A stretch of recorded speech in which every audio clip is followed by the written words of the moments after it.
গত 2 দশক বাংলাদেশের রাজনীতিতে যে মামলাটা সবচেয়ে বেশি প্রপাগান্ডার শিকার হয়েছিল সেই মামলাই হচ্ছে কুখ্যাত 21শে আগস্ট মামলা।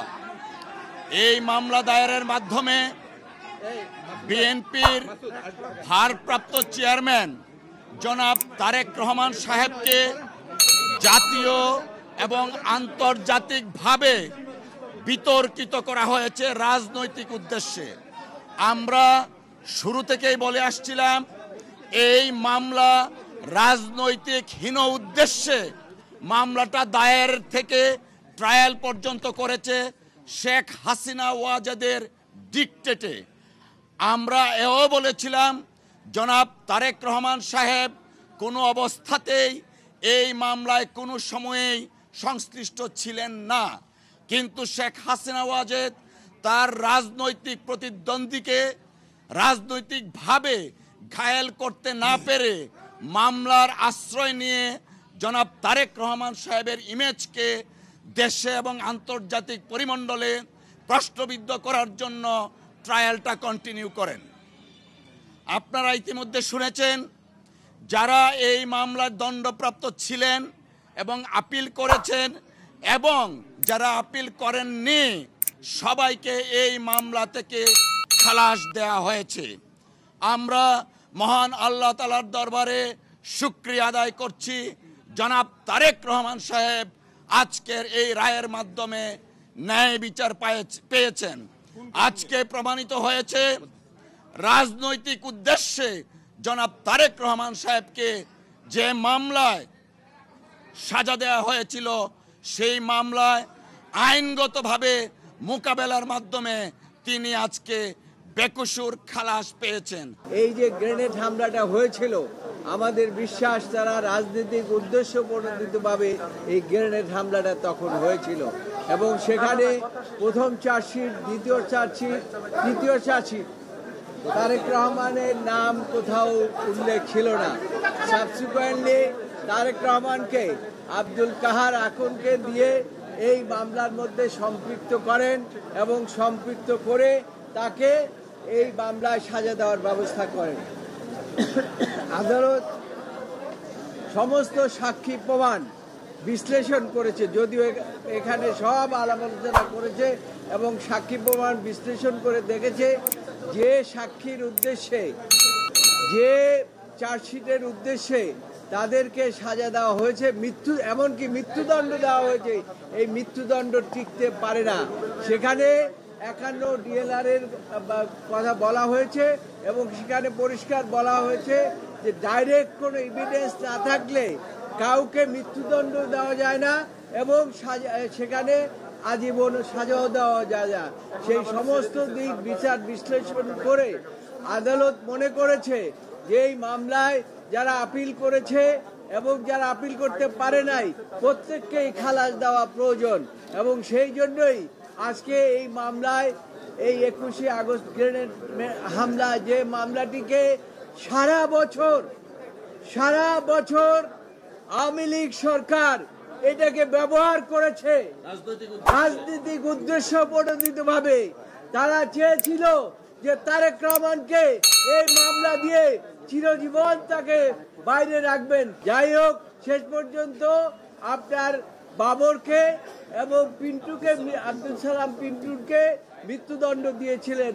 আজকে এই জাজমেন্টের মাধ্যমে তাদের সেই মৃত্যুদণ্ড থাকলো না এবং যারা যাবজ্জীবন 19 জনের মৃত্যুদণ্ড এবং সকলকে আদালত মনে করেছে, আদালত বলেছে যে আমি এভিডেন্সগুলো সব পর্যালোচনা করেছি, আমি এখানে উল্লেখ করলাম না, কিন্তু এগুলো জাজমেন্টের মধ্যে আপনারা পাবেন এবং সমস্ত কিছু বিচার বিশ্লেষণ করে আজকে সকলকে বেকসুর খালাস দিয়েছে।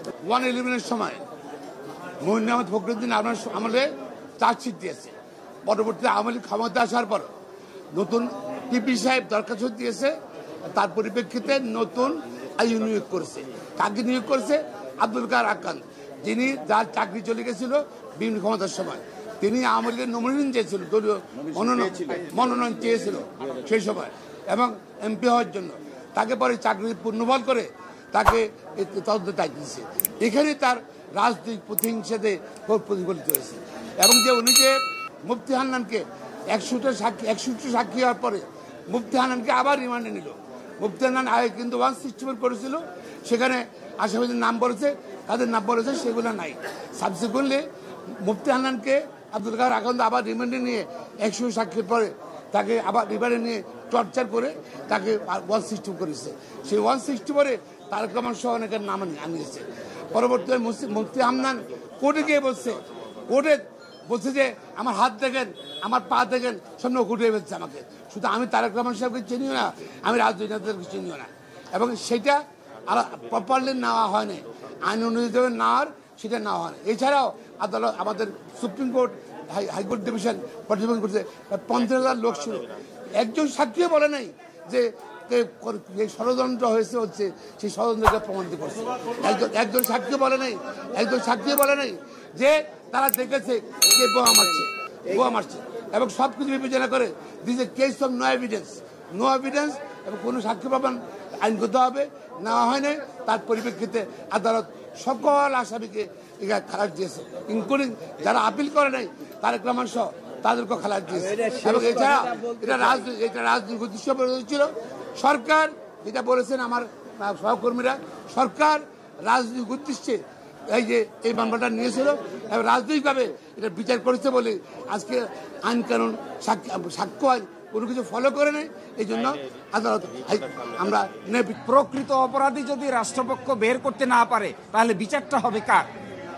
100 মানুষও যদি খালাস পেয়ে যায়, নিরপরাধ একজনকেও আমরা সাজা দিতে পারি না। এই আইনের অধীনে যারা নিহত হয়েছেন, যারা পঙ্গু হয়েছেন, যারা জীবন হারিয়েছেন, গুলিবিদ্ধ হয়েছেন, সবার প্রতি we have very close sympathy and empathy to them. কিন্তু এই বলে বাবর সাহেব, এই বলে তারেক রহমান সাহেব, এই বলে মুজাহিদ সাহেব, এই বলে সালাম পিন্টু সাহেব, যাকে ইচ্ছা তাকেই আপনি সাজা দিতে পারবেন না। এটা ক্রিমিনাল জুরিসপ্রুডেন্সের কোনো নিয়মের মধ্যে পড়ে না। এই জন্যই যারা আহত হয়েছেন তাদের জন্য উচিত ছিল সুনির্দিষ্ট আসামি খুঁজে বাইর করা। সুনির্দিষ্ট আসামি না খুঁজে আমরা খুঁজেছি রাজনৈতিক প্রতিপক্ষ খুঁজতে গিয়ে সুনির্দিষ্ট আসামিরা তার সহযোগিতা নিয়ে ফাঁক তালে বেরিয়ে গেছে, আমরা তা খুঁজতেও যাইনি।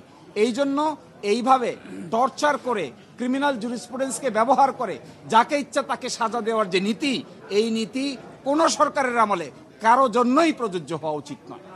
তাদের জন্য কি পথ থাকলো? তাদের পথটা কি থাকলো? জি, তারা যারা ভিকটিম হয়েছেন, যারা এই মামলায় হয়েছেন, তাদের জন্য প্রপার ইনভেস্টিগেশন হবে কিনা, that totally depends upon the state. রাষ্ট্র সেটা দেখবে। কিন্তু আমাদের কথা হলো, কাউকে আপনি পান না কে আসামি হবে। বিচারিক প্রক্রিয়ায় তার এই খালাসের বিরুদ্ধে যা ইচ্ছে তা করতে পারবে তারা, কিন্তু এটা ডিপেন্ডস করবে যারা এখানকার আসামি ছিলেন কিংবা যারা ইনফরমেন্ট ছিলেন তাদের পরবর্তী লিগ্যাল পদক্ষেপের উপরে। কিন্তু অ্যাজ অফ টুডে আপনি কাউকেই যদি আসামি খুঁজে না পান, প্রকৃত আসামি, এর অর্থ এটা না যাকে ইচ্ছে তাকেই আপনি সাজা দিয়ে দিবেন।